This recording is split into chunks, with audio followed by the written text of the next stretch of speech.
Veg system यानी मजदूरी की जो पद्धतियां हैं उसके अंतर्गत आज हम बात करेंगे मेरिक द्वारा दी गई मजदूरी की पद्धति यानी मजदूरी की गणना किस आधार पर की जाती है। उसमें मेरिक का विश्लेषण और हेल्से की मजदूरी पद्धति यानी का विश्लेषण करेंगे। सबसे पहले हम बात करते हैं मेरिक की मजदूरी पद्धति।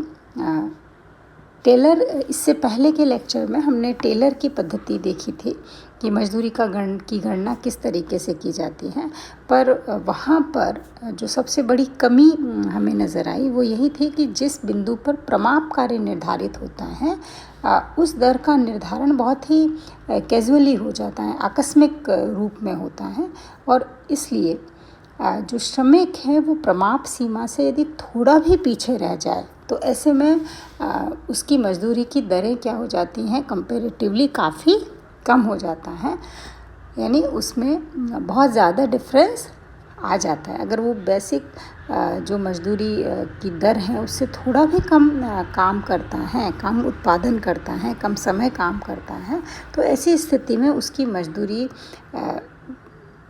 काफ़ी कम होती है कंपैरेटिव उस व्यक्ति के जो कि प्रमाप निर्धारित जो कार्य है, प्रामाणिक कार्य है, उसे पूरा कर लेता है। और यही उसका सबसे बड़ी जिसे हम कहते हैं एक दोष कहा जा सकता है। लेकिन इसी को दूर करने के लिए मेरिक ने जो भी अपना विश्लेषण दिया मजदूरी की पद्धति के बारे में, उसमें 3 बातें बताई। सबसे पहला तो कि श्रमिक जिनका उत्पादन प्रामाणिक उत्पादन का 83% से ज़्यादा और 100% से कम होता है उनको साधारण दर से मजदूरी दी जाएगी। यानी 80 जितना भी प्रामाणिक उत्पादन है उसका 83 से ज़्यादा लेकिन 100% से कम अगर करते हैं तो उनको साधारण दर है मजदूरी की, वो हम अभी देखेंगे कैसे निर्धारित होती है, और उससे मजदूरी दी जाएगी। पर अगर कुछ श्रमिक ऐसे हैं जो यही काम, जो पहले पॉइंट का जो काम है उसको निर्धारित समय में पूरा कर लेते हैं, दिया हुआ समय में वो सब इस रेंज में रहते हैं, तो उनको मजदूरी कितनी दी जाएगी, 110% के आधार पर दी जाएगी। और ऐसे श्रमिक जो निर्धारित समय में प्रामाणिक उत्पादन या इससे भी ज़्यादा उत्पादन कर लेते हैं तो उन्हें 120% कार्य के अनुसार मजदूरी दी जाएगी। यानी 83 से 100% प्रोडक्शन के बीच के रेंज में रहने वालों में जो ये काम बस केवल कंप्लीट करते हैं उनको साधारण दर से, यानी जो दर उनकी बनती है उससे, जो बिल्कुल निर्धारित समय में काम पूरा कर लेते हैं उनको 110 यानी 110% की दर से, और जो प्रामाणिक समय में ही जो उत्पादन है उसको प्रामाणिक दर या उससे ज़्यादा उत्पादन कर लेते हैं उनको 120% कार्यानुसार मजदूरी दी जाएगी। इस आधार पर उन्होंने 3 कैटेगरी मजदूरी के भुगतान की बनाई है। इसको हम एक एग्जाम्पल से समझ सकते हैं।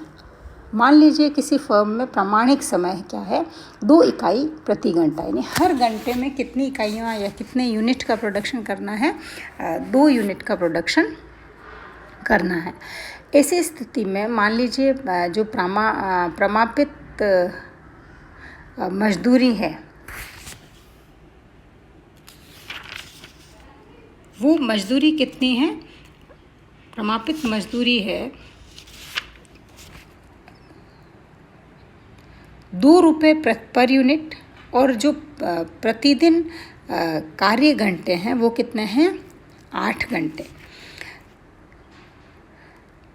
तो ऐसी स्थिति में हम मजदूरी का आकलन इन तीनों में, यानी यदि कितने इकाइयों का उत्पादन किया जाता है इस आधार पर वो साधारण दर से गणना की जाएगी, 110% के आधार पर की जाएगी या 120% के आधार पर की जाएगी, उसका निर्धारण करते हैं। अब इस एग्जाम्पल में आप देख सकते हैं कि यहाँ पर आप देखिए, अगर मान लीजिए प्रमापित जो समय है वो 2 इकाइयाँ पर यूनिट बनानी है, मजदूरी कितनी है, 2 रुपये पर यूनिट है, और प्रतिदिन कार्य घंटे कितने हैं, 8 घंटे दिए हुए हैं। ऐसी स्थिति में अगर कोई व्यक्ति है जो कितना बनाता है, पहले दिन 15 यूनिट बनाता है, दूसरे दिन 16 यूनिट बनाता है और तीसरे दिन 20 यूनिट बनाता है, तो ऐसी स्थिति में जो मेरिक का मेथड है उसमें उसकी पहले दिन की मजदूरी, दूसरे दिन की मजदूरी और तीसरे दिन की मजदूरी तीनों क्या होंगी, अलग अलग होंगी। क्योंकि पहले दिन उसने कितने यूनिट बनाए, केवल 15 यूनिट बनाई। 15 यूनिट बनाने का मतलब क्या है, आप बहुत अच्छे से इसको समझिए कि 15 यूनिट बनाई है, इसका मतलब उसको 8 घंटे काम करना था। हमेशा का काम घंटा कितना दे रखा है, 8 घंटा दे रखा है। तो 8 घंटे में काम करके हर घंटे वो 2 यूनिट बनाना था उसको, यानी 16 यूनिट बनाना था। तो ऐसी स्थिति में उसने कितना यूनिट बनाया, लेकिन 15 ही यूनिट बनाए। उसको यूनिट कितना बनाना था, 2 घंटे में हर घंटे प्रति घंटा 2 यूनिट बनाना था, यानी 8 घंटे में 16 यूनिट बनाना था। लेकिन फर्स्ट डे उसने केवल कितना बनाया, 15 यूनिट बनाया। यानी उसने प्रमापित जो उसका काम था उससे कम काम किया है, तो उसको साधारण दर से मजदूरी मिलेगी, यानी जितनी मजदूरी है और जितना उसने काम किया है। तो उसने यूनिट बनाई है 15 और उसने हर यूनिट पे उसको जो भुगतान होगा वो 2 रुपये प्रति यूनिट के हिसाब से होगा। तो ऐसी स्थिति में उस मजदूर को कितनी मजदूरी मिलेगी, 30 रुपये। अब आप दूसरे दिन की उसकी स्थिति को देखिए। दूसरे दिन उसने कितनी इकाइयाँ बनाई हैं, 16 इकाइयाँ, यानी 16 इकाइयाँ उसने बनाई हैं, लेकिन यूनिट उसने 16 बनाई हैं। इसका मतलब वो जो प्रमापित काम है उसको उसे जितना काम 8 घंटे में करना था उसने उतना कर लिया। यानी अब उसकी दर की गणना किससे होगी, 110, यानी 100 से नहीं होकर किससे होगी, 110 से होगी। तो उसकी मजदूरी कितनी हो जाएगी, 35 रुपया 20 पैसा। यानी उसका जितना उसने यूनिट बनाई है इंटू 2, यानी पर यूनिट का कितना उसको पैसा मिल रहा है, इंटू 110, 110 अपॉन 100 के आधार पर उसकी मजदूरी कितनी होगी, 35 रुपये 20 पैसे होगी।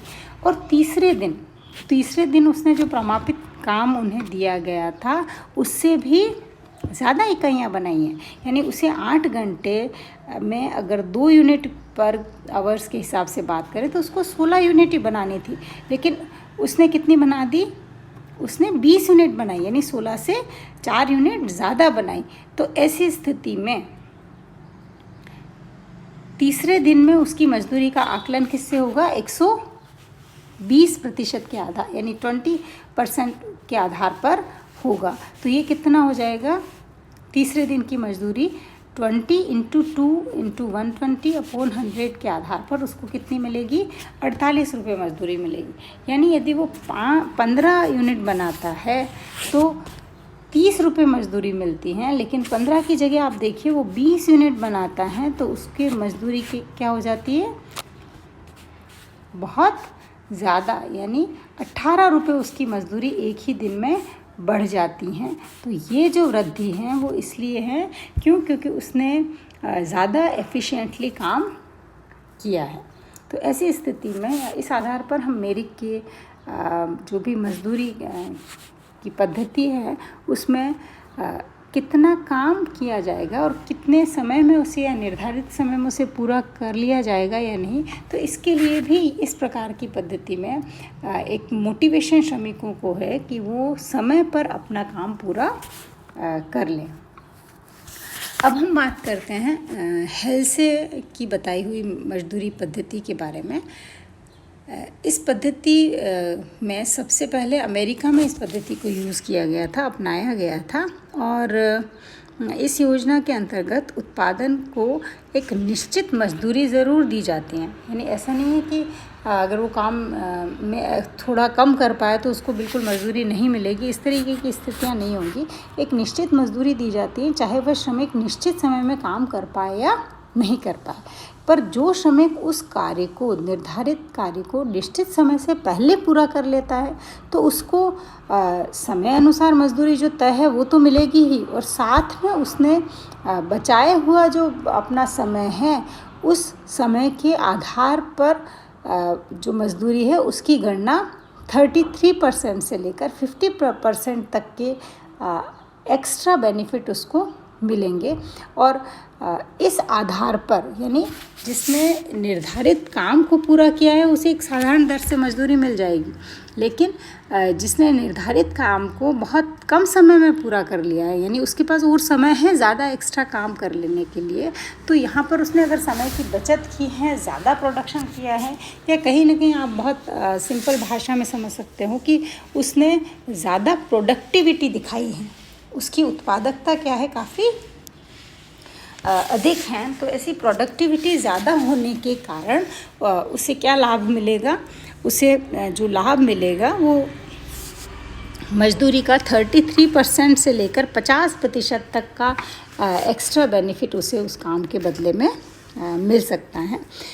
और हेल्से ने जो आकलन का तरीका बताया है वो इस तरीके से है कि जो मजदूरी है उसमें कुल मजदूरी का जो निर्धारण होगा वो इस आधार पर होगा कि लिया गया समय यानी उसने जो भी काम या टारगेट जो भी दिया गया था उसमें कितना समय लगा है, उसको किससे मल्टीप्लाई करेंगे, प्रति घंटा दर, यानी हर घंटे में काम करने की दर कितनी रही है, और उसमें बचाया गया समय का मतलब है कि जितने समय में उसे काम करना था, मान लीजिए कोई काम उसे 8 घंटे में कर लेना था और उसने उसे 5 घंटे में पूरा कर लिया, तो उसका बचाया गया समय क्या हो जाएगा, 8 - 5 यानी 3 घंटे का समय उसने बचाया है, वो उसमें जोड़ देंगे प्लस उसमें मजदूरी की दर से गुणा करके उसका 50% अगर हम निकालते हैं 50/100 करके, तो कुल मजदूरी का आकलन होगा, मजदूर की कुल मजदूरी का आकलन किया जाएगा। इस जो हेल्से की जो मजदूरी पद्धति है उसकी कुछ विशेषताएं भी हैं। सबसे पहला तो कि इस योजना के अंतर्गत जो प्रमापित उत्पादन कार्य और समय है उसका निर्धारण अनुभव के आधार पर किया जाता है। फिर प्रमापित समय में प्रमापित जो काम कर लेता है यानी निर्धारित समय में निर्धारित काम कर लेने वाले श्रमिक को निश्चित मजदूरी दी जाती हैं। साथ ही इस तरीके का काम नहीं कर पाया, जो भी निर्धारित कार्य है उसे समय पर यदि पूरा नहीं किया गया तो न्यूनतम समय अनुसार मजदूरी का भुगतान मजदूर को या श्रमिक को कर दिया जाएगा। साथ ही प्रीमियम की जो दर है वो 50% से ज़्यादा होती हैं और यह योजना ऐच्छिक होती हैं, यानी ऐसा नहीं कि आप सभी को इस योजना में शामिल कर लें हर मजदूर को, लेकिन जो ज़्यादा काम करने को इच्छुक हैं, जिनकी प्रोडक्टिविटी अच्छी है, वो इस योजना में शामिल हो सकते हैं। इसके कुछ गुण भी हैं कि यह प्रणाली व्यावहारिकता में अधिक सरल है, बचाया हुआ जो समय होता है उसका भी कहीं न कहीं फ़ायदा देखा जाता है और इससे मालिकों को भी फ़ायदा होता है जो फर्म को मैनेज करने वाले हैं, जिनकी ये फर्म है, क्योंकि वो एक ही श्रमिक से ज़्यादा काम ले पा रहे हैं, उनकी प्रोडक्टिविटी बढ़ रही है। मनोवैज्ञानिक दृष्टि से भी ये महत्वपूर्ण है क्योंकि श्रमिकों को जो भी लाभ मिलता है और अगर वो एक्स्ट्रा काम करता है तो उससे एक्स्ट्रा बेनिफिट भी हो रहा है, जिससे उसको एक सेटिस्फेक्शन मिलता है। इस प्रणाली के कुछ दोष भी हैं, जिसमें कि एक कुशल श्रमिक को ज़्यादा काम को ख़त्म करने पर बचे हुए समय की जो मजदूरी मिलती है वो बहुत ही कम होती कंपैरेटिवली। इस प्रकार उसको परिश्रम तो बहुत करना पड़ेगा, लेकिन उतना ही समय में उसको उतनी प्रोडक्टिविटी यानी शुरू का जो बेसिक काम उसने ख़त्म किया उसमें जो उसको फ़ायदा मिला उतना का उतना फ़ायदा उसको एक्स्ट्रा काम करने पर नहीं मिलता है। साथ ही निश्चित न्यूनतम पारिश्रमिक श्रमिक को ज़्यादा काम करने के लिए प्रोत्साहित नहीं देता। एक बेसिक जो सैलरी है वो तो मिल ही जाएगी उसको, ये सोचकर वो ज़्यादा अपनी प्रोडक्टिविटी बढ़ाने के लिए बहुत उत्सुक नहीं रहता। इसमें काम की दर बहुत सिस्टमेटिकली काम की दर को या कितना काम किया जाना या कितनी प्रोडक्टिविटी या कितना उत्पादन की कितनी मात्रा, तो हर फर्म के लिए अलग अलग इसका निर्धारण करना थोड़ा मुश्किल हो जाता है। और प्रशासन की दृष्टि से भी ये दोषपूर्ण है क्योंकि निश्चित स्तर के उत्पादन पर पहुंचने के बाद में अगर उत्पादन करना या नहीं करना है, इसका निर्णय अगर श्रमिकों पर, ज़्यादातर श्रमिकों का निर्णय होता है, क्योंकि उनकी चॉइस है कि वो ये इस चीज़ को स्वीकार करें या इस मेथड को नहीं लें। तो इस आधार पर हेल्से की पद्धति के भी कुछ दोष हैं।